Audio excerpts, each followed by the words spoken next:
Olá pessoal, está começando agora mais um episódio do Alma Livre Cast e hoje eu quero continuar falando sobre a situação que nós estamos vivendo, que é a pandemia do coronavírus Covid-19. E hoje eu quero focar mais nessa questão de transição planetária, em contato aí com os grupos espiritualistas e todos os que estão assim tentando ter uma abordagem mais filosófica espiritualista em relação ao que está acontecendo no momento presente.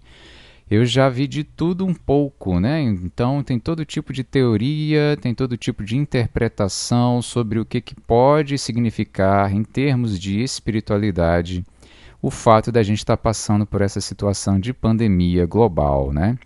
Então, eu quero fazer uma análise aqui, que eu já vi gente dizendo que a pandemia é um processo de desaceleração da transição planetária, como se fosse uma pausa, né?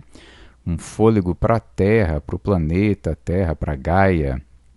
E tem gente que fala que é um processo de aceleração, na verdade, né? De começar a empurrar a gente para tomar atitudes e acelerar o nosso encontro conosco. E eu vou falar um pouco mais desses dois, que eu acho que os dois estão certos. Nenhum dos dois está errado. É o seguinte, vou começar então pelo lado mais externo, mais exterior, esse que eu estava falando, em questão planeta, em questão de Gaia, né, e natureza. Eu costumava muito imaginar essas questões do aquecimento global, aonde que iam parar, porque a gente já teve mais do que avisos necessários para compreender que a nossa forma de lidar com a natureza, com a poluição, ela é destrutiva e não é sustentável e que assim, a gente estava encaminhando o planeta para uma situação de cataclisma. Mesmo com esses avisos de cientistas, de políticos, de todos relacionados com essa questão da natureza, a gente não mudou muito, a humanidade não mudou muito seus hábitos, né? As mudanças começaram a aparecer em termos de economia sustentável, de economia verde, de lidar com a natureza, com uma vivência, uma convivência nossa de forma a não poluir tanto, a utilizar menos combustíveis fósseis e menos produção de lixo. Mas essas mudanças foram muito lentas e a gente chegou num ponto que os cientistas falaram que era um ponto de que não havia volta em termos de recuperação do planeta e que a gente estaria indo então meio que ladeira abaixo pela falta de atitude, falta de mudança geral, né? E aí eu ficava imaginando há anos, né, que eu estou vendo assim, produziram carro elétrico e tudo mais, mas a transição... E essa transição, né, de combustíveis fósseis para renováveis não foi feita, né? Os grandes monopólios aí de gasolina, de petróleo, de grandes empresas, de postos, de produtores mesmo, né, que trabalham aí com óleo cru, né, com petróleo. Não só as teorias de conspiração de que eles boicotam, né, as questões de, por exemplo, os carros elétricos ou até carro que estaria sendo desenvolvido para funcionar à base de água. Mas também é claro que existem já as guerras econômicas, né? Então é fácil a gente identificar que realmente quem tem o dinheiro nessa situação toda vai poder monopolizar, controlar ali para onde está indo o investimento, a aplicação, para inclusive facilitar o desenvolvimento dessas tecnologias, dessas novas formas de se locomover, de viver sem ser de uma forma poluente. Mas aí o lucro, né, das pessoas fica falando mais alto, as empresas ficam reconhecendo mais a questão de financiamento, de o que gera mais lucro e de ganhar mais, em vez de focar numa coisa que pode ser o caminho novo que a gente precisava tomar.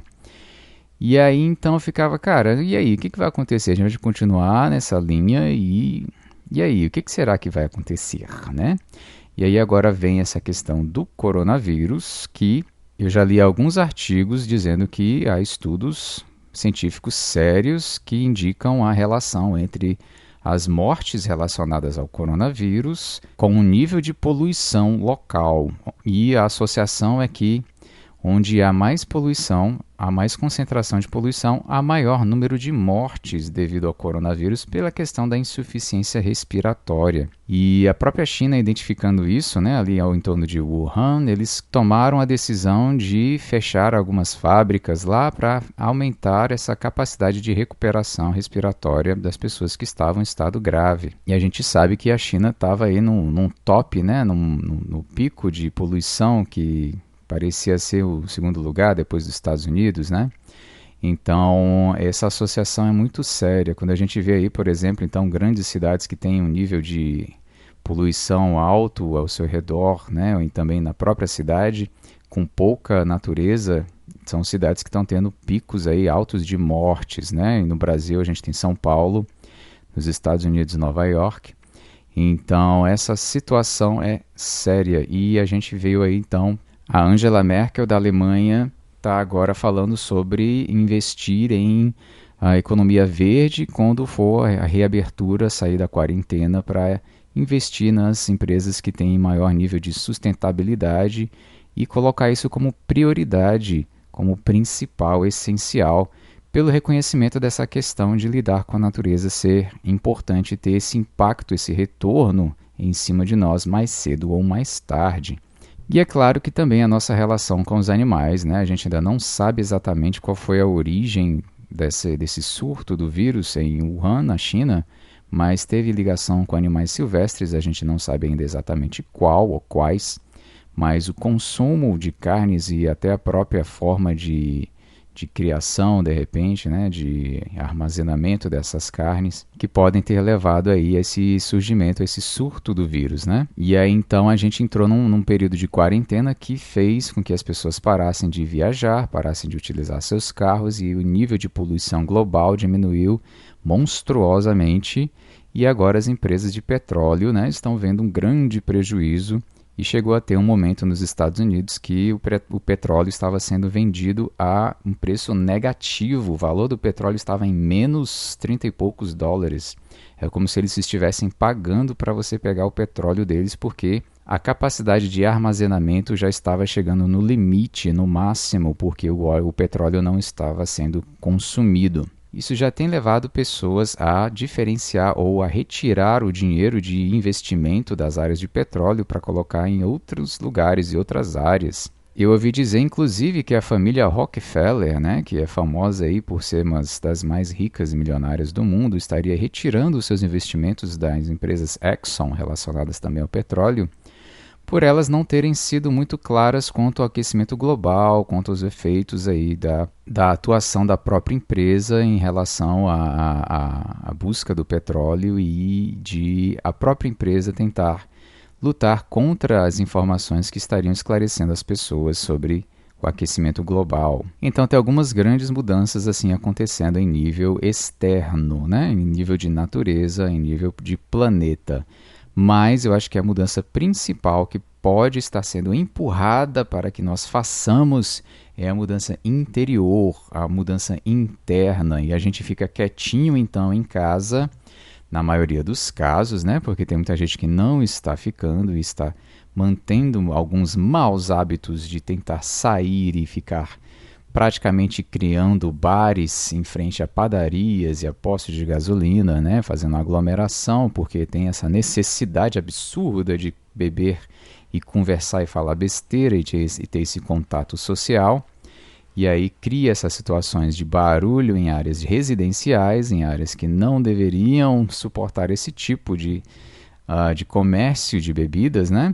Então, tem gente caindo aí para esse lado extremo que não está fazendo nenhum processo de autoconhecimento, a não ser que alguém vá lá e chame a polícia e faça a pessoa refletir na marra sobre o que ela está fazendo, né? Então, a gente está passando por um processo de reobservar a nós mesmos nossos próprios hábitos, mas eu quero falar mais no hábito interno, no sentido de quando a gente se recolhe, a gente realmente começa a perceber mais o que a gente costuma fazer, o que a gente estava fazendo que não deve continuar fazendo e o que a gente tinha deixado de fazer e que pode voltar a fazer, no sentido de realmente perceber qual é o impacto, qual é o efeito das coisas que você faz e da sua atitude, do seu jeito de viver. Vamos lá, vamos tentar ser um pouco mais pragmático, que eu estou sendo muito metafórico, sem exemplos reais.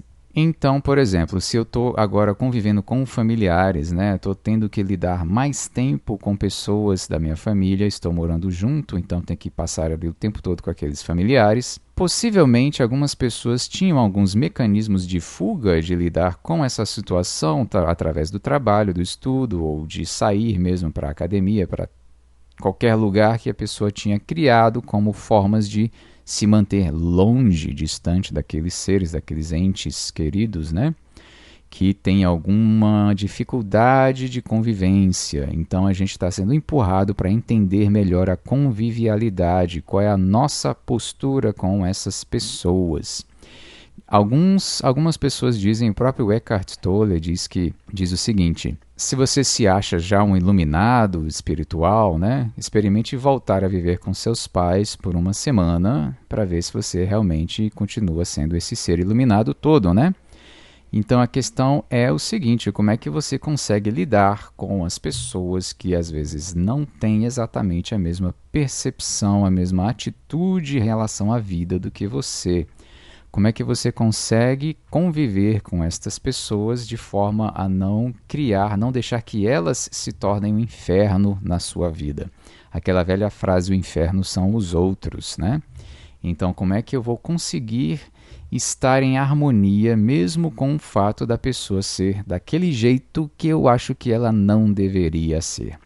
E aí a gente não se permite estar bem porque acha que a outra pessoa tinha que ser de outro jeito. E aí a gente não percebe que praticamente a gente está pedindo que aquela pessoa não fosse ela, né? Que ela não existisse do jeito que ela existe. E quando a gente pensa dessa forma, a gente está simplesmente achando que, sem perceber, a gente está tentando impor que aquela pessoa simplesmente não exista do jeito que ela é e que ela deveria existir de uma forma diferente. A gente luta contra a realidade. Muito que a gente fala aqui de meditação, de atenção plena, está bem focado nessa questão da gente entrar em conflito com aquilo que é, com o que é real, o que está presente, com o fato. E aí a gente entra numa briga com o fato das coisas que estão acontecendo, pode ser do coronavírus, ou com o fato de que a pessoa X tem aquela personalidade X.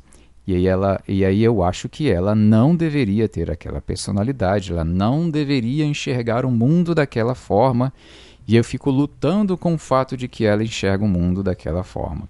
E aí eu não me permito ter paz, não me permito estar bem, enquanto existe gente que pensa daquela forma no mundo, ou na minha família, ou na minha casa, né? E aí eu entro numa eterna queda de braço para tentar convencer aquela pessoa dos erros dela. E aí eu entro numa briga contínua, trazendo aí então problemas e crises maiores ainda no período aí do coronavírus. Mas então como que eu poderia agir nesse caso, nesse sentido, né? A gente está sendo obrigado então a olhar a nossa própria atitude, que nem eu falei, nesse sentido de ver como é que está a minha relação com o mundo, com as pessoas, mas a minha relação interna, a minha reatividade, a minha reação, né? E como que eu posso lidar melhor com essas emoções, com essa história que eu conto na minha cabeça sobre como que o mundo deveria ser para eu me sentir bem, como as pessoas deveriam ser para eu me sentir bem. E aí a gente não percebe que, de certa forma, a gente está sendo, até certo ponto, mimado nesse sentido, porque eu só vou ficar bem quando o mundo estiver bem, quando as coisas estiverem exatamente de acordo com o que eu acho que deveriam estar. E aí sim, então, eu vou me permitir a paz, eu vou me permitir estar tranquilo. Mas enquanto isso não acontecer, então, eu não vou estar bem. E a gente cai num perfeccionismo tóxico, né? Que aí se as coisas não estão exatamente de acordo, então tá tudo errado. Então eu não vou sair do sofrimento, da angústia, da raiva. E aí a gente entra nesse processo que é um círculo vicioso e se acostuma a ficar nessa emoção constantemente e vira um piloto automático da emoção negativa. Como é que a gente pode lidar com essas pessoas? Primeiro eu queria falar que a gente não deve aceitar tudo, né? A gente pode e deve até tentar, sim, trazer uma informação diferente para as pessoas que a gente vê que está agindo de forma errada, né? Que a gente viu claramente que haveria um meio melhor de se comportar ou de enxergar a vida para melhor convivência entre todos e para melhorar o planeta, né? Que nem eu falei da questão da poluição, a questão mesmo até do coronavírus, né? Da atitude que muita gente está tomando aí. Mas eu não vou ficar lutando, eu não vou ficar me condicionando ao fato externo para eu estar bem. Como assim? Você falou com aquela pessoa tem aquela atitude dela lá fora, ou até dentro da sua casa, que aí aquela pessoa deu sinais de que ela não vai mudar, não está num processo de mudança muito acelerado, e aí então eu vou ficar mal com aquilo, eu vou me sentir, digamos, impotente porque eu queria mudar aquela situação e eu não consigo, não tenho essa força, essa capacidade, por isso que eu falei que é uma sensação de impotência. E aí, então eu entro num processo depressivo, ou de angústia, ou de raiva mesmo, né? Porque a pessoa não é do jeito que eu queria que ela fosse. Então, como é que a gente pode atuar de uma forma melhor neste sentido? A gente precisa aprender a permitir que as pessoas sejam como elas são, né? Muitas vezes a gente vê pessoas que realmente estão criando problemas para elas próprias e para os outros, mas que aí o processo evolutivo dela ainda vai ser prolongado em termos de uma vida, 2 vidas, 3 vidas, até ela começar a ter uma abertura, um desabrochar consciencial nesse sentido. E que não há muito que a gente possa fazer para a transformação daquela pessoa, porque a transformação, na verdade, ela é interior, pelo próprio esforço ou pelo próprio cansaço de sofrer por estar vivendo e revivendo um karma relacionado às consequências das minhas más atitudes, da minha inabilidade em saber conviver e saber viver. Então, a gente não tem muito o que fazer nesse sentido a não ser olhar para mim e ver se eu não estou condicionando a minha felicidade ao fato de alguém estar de um jeito ou de outro jeito. Se eu não estou me proibindo de me sentir bem porque alguém não está fazendo algo positivo, não está fazendo o que deveria estar fazendo, né? É claro que essa energia de raiva, muitas vezes, ela pode ser usada para uma transformação e para você realmente colocar limites, né, na pessoa que pode estar invadindo sim o seu espaço, pode estar sendo abusiva em relação a você. Não estou dizendo aqui para aceitar qualquer relação abusiva, qualquer relação tóxica, não é este o sentido, né? Mas na medida em que você estabelece os seus limites, estabelece ali o seu espaço e coloca o que deve ser na sua vida, né? O que deve ser limitado, deve ser estabelecido para a sua vida, para a sua convivência, no seu campo de atuação pessoal, e aí sim você pode ter a sua postura para fazer as coisas mudarem, acontecerem. Além disso, não há muito o que fazer, né? Se você já colocou isso e a outra pessoa está lá, já fora do seu espaço, né? Já fora da sua área de atuação, já respeitando os seus limites, mas mesmo assim ela não respeita os limites de outras pessoas, ou até de convivência e de atuação e de opinião, e a opinião dela gera problemas para as pessoas e gera influência negativa. Em geral, não há muito o que fazer, né? Aquela velha história de que você não faz... o desabrochar de uma flor não pode ser empurrado, puxado para cima, né? A borboleta dentro de um casulo não pode ser obrigada a sair dele. A gente não pode fazer um talho no casulo e forçar a ela a sair da sua concha escura ali, né? Esse é um processo interno que pode ter pressão e sofrimento assim para aquela pessoa, né? De certa forma, mas a gente não precisa ser o encarregado, assumir essa função de ser aquele que vai pressionar e empurrar aquela pessoa, porque a gente vai gerar, na verdade, um sofrimento para nós mesmos nesse processo todo de ser obrigado a transformar o outro, né? E aí a gente fica, então, constantemente atrelando, como eu falei, a nossa condição interna a uma situação externa. E aí a gente acaba dependendo muito das situações externas e isso faz com que nós nos percamos internamente. E aí eu quero aproveitar então e fazer essa correlação para a questão do coronavírus, né? Então, porque aqui a gente está fazendo o quê? Quando eu estou imaginando como a pessoa deveria ser, eu estou idealizando uma situação, estou idealizando um movimento, estou criando um cenário imaginário que seria o mais adequado, na minha opinião, o mais perfeito para que o mundo funcione melhor, né? Então, no caso da pessoa, eu tenho um ideal de pessoa, eu tenho um ideal imaginário de como que a pessoa poderia, deveria atuar, e aquela pessoa não consegue alcançar este ideal. Em termos de mundo, de coronavírus, a gente tem mais ou menos isso também. Muita ansiedade, muita angústia gerada quando a gente começa a lutar demais com o real em nome de um cenário imaginário. Seja um cenário no sentido de isso não deveria estar acontecendo, isso não podia acontecer. Se não tivesse acontecido aquilo, isto não estaria acontecendo, né? Tem essa questão aí toda da China, se eles não tivessem feito aquilo. Isso aqui, esse tipo de comentário, esse tipo de pensamento, de reclamação mental, não vai ajudar a você se sentir melhor no momento presente. Não vai melhorar a situação no aqui e agora. Então, como é que a gente pode atuar para melhorar a situação no aqui e agora? Principalmente abrindo mão dos cenários imaginários, né? Mais um cenário imaginário que a gente cria e que faz gerar ansiedade e angústia é essa questão de quando será o futuro, né? E aí eu tinha planos, e aí eu tinha um cenário projetado, imaginário sobre um futuro que para mim seria bacana, interessante, e agora eu já não posso mais contar com esse cenário futuro na minha cabeça, nessa imaginação constante do vir a ser, né? A gente foi criado numa cultura ocidental, principalmente ocidental, mas na oriental também acontece esse tipo de coisa, né? Que é de sempre estar buscando algo lá fora, buscando um futuro, buscando uma nova situação constante, sempre algo novo, né?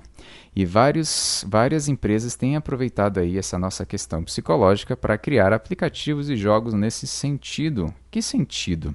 Dessa busca pelo novo, novidade, de algo novo ali, de está sempre acontecendo, um novo estímulo para gerar um pico de prazer no cérebro e a gente continuar correndo atrás, que nem aí um ratinho correndo atrás do queijo, né? Que nem um coelho correndo atrás da cenoura e a cenoura pendurada na nossa frente ali. E sendo que é sempre um novo estímulo, sempre uma novidade, sempre algo que a gente tem que se interessar, que é a nossa economia aí, tem que circular, né? Então tem que ter sempre algo novo para a gente consumir.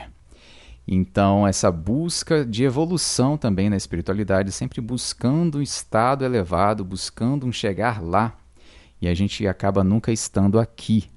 E aí agora a gente é obrigado a estar no aqui e agora e observar o que a gente tem, até onde que a gente chegou e o que precisa ser desenvolvido.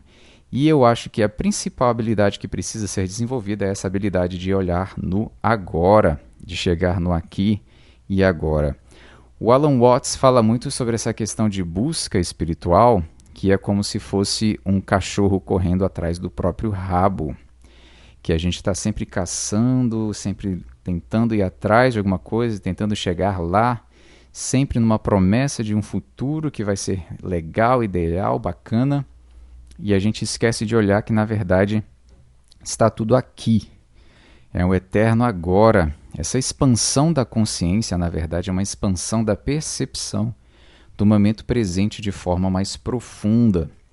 E isso precisa ser considerado de uma forma tranquila, ideal de você lidar com o que tem, com o que é, sem lutar contra ele, porque você precisa buscar algo novo. E é o que acontece quando a gente tem essa angústia de chegar e ficar no silêncio, já precisar ligar a televisão, já precisar de um barulho, porque a gente não consegue lidar com o ficar no aqui e agora. De ficar simplesmente com a consciência expandida, percebendo e sentindo o momento presente. E a gente então se anestesia para o momento presente, para esse fluxo de informação nova, esse fluxo de história, de novidade, de contexto que gera emoção, que gera sentimentos. E a gente não consegue mais, então, sair desse fluxo que virou um piloto automático, um hábito arraigado. E essa quebra desse hábito, se não for através da sua intenção, pode gerar uma angústia, né? Quando a gente é obrigado, então, a ficar em casa fechado por causa da quarentena. Então a ideia é a gente poder transformar esse trancafiamento em um recolhimento.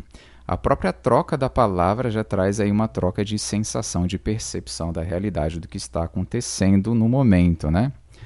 Então esse olhar para dentro, essa percepção interior, essa busca espiritual que não é mais lá fora de alcançar estados e poderes e elevações, é simplesmente tentar reconhecer o que já existe de espírito imortal, de Deus interno, de templo interior, do sagrado do aqui e agora, do momento presente, que é somente trazendo essa sensação para o momento presente é que a gente pode crescer, na verdade. Porque a gente alimenta o que a gente tem agora, a gente nutre essa alma com essa presença. E esse sentimento de presença e não esse desgaste de energia de lá fora, de história, de depois, é que traz para a gente maior elevação espiritual. E aí o Alan Watts conclui então, né, o cachorro correndo atrás do rabo, que a gente fica buscando muito Deus quando na verdade você é o próprio. E aí você não percebe porque você está só olhando lá fora. E é a velha frase do Jung, quem olha para fora sonha, quem olha para dentro desperta. Então, sempre eu estou trazendo aqui no podcast essas questões de olhar para dentro para a gente poder, então, lidar melhor com essas situações, porque a elevação espiritual não é somente correr atrás de fazer a caridade lá fora, existe essa ação externa também, mas sem haver uma observação interna, não é possível fazer nada lá fora. Sem fazer uma mudança interior, a gente não se capacita para fazer mudanças exteriores. Então, uma outra frase, essa agora do Shakdud Tulku Rinpoche: tentar mudar o mundo sem mudar a nossa mente é como tentar limpar o rosto sujo que vemos no espelho esfregando o vidro. Ou seja, a ação externa sem a ação interna não tem muito resultado. E essa questão de tentar limpar o rosto sujo esfregando o vidro é que muitas vezes a nossa própria interpretação, nosso próprio julgamento sobre a realidade é uma lente que a gente coloca que faz com que a gente enxergue as coisas de forma distorcida, de forma mais negativa ainda, e a gente tenta mudar lá fora, sendo que na verdade a nossa lente é que está embaçada, a nossa lente está trevosa, né? Então é outra abordagem que a gente pode identificar nesse sentido. Bom, pessoal, espero que este podcast tenha servido de reflexão positiva para vocês, para a gente lidar de forma melhor aí com as nossas questões nesse período de coronavírus. E eu espero que vocês estejam bem e que fiquem bem e que se cuidem. Então, um abraço para vocês e até a próxima, pessoal.